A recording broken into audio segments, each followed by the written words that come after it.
11 days na overhauling na nito. Sila sa bigin bearing. Ito na yung 11 days na sige pa rin ang malata. Hindi pa daw pataas sa kilinis. Ito na yung lagi isang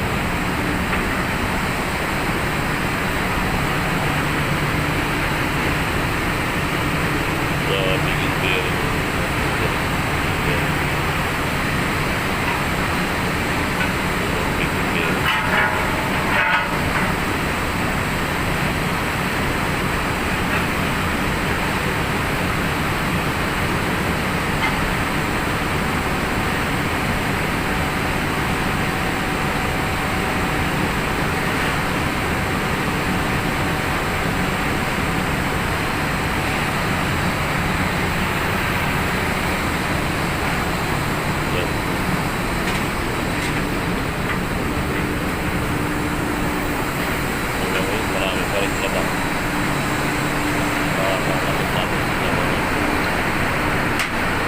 Wala ako doon dahil nasa nag-simbol ako ng doon.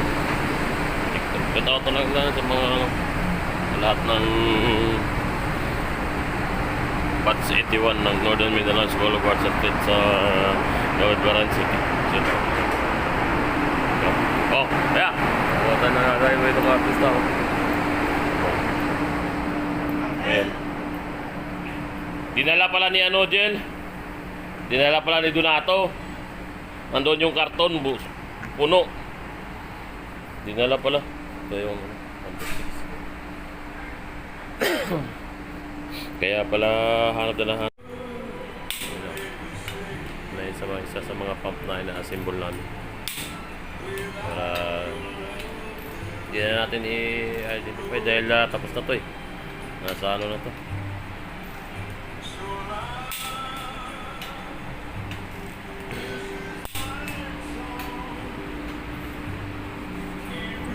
Yun. Ito yung mga ibang parts.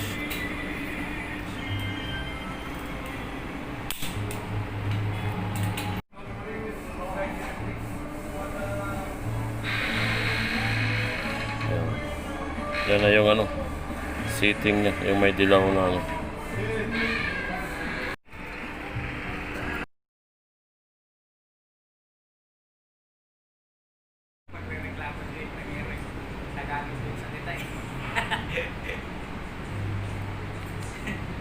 Sabi niya, speak Tagalog ah.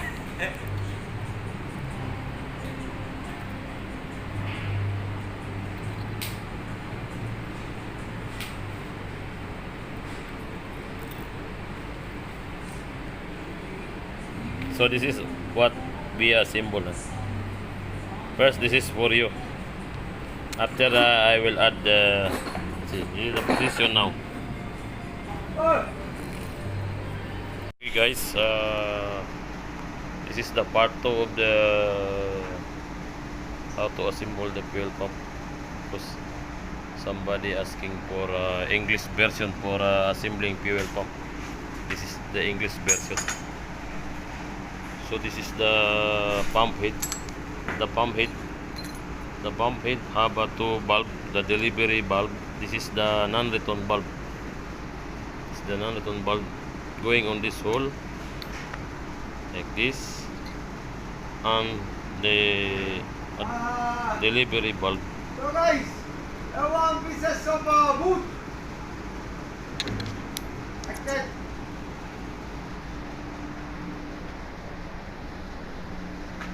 Here. Check there.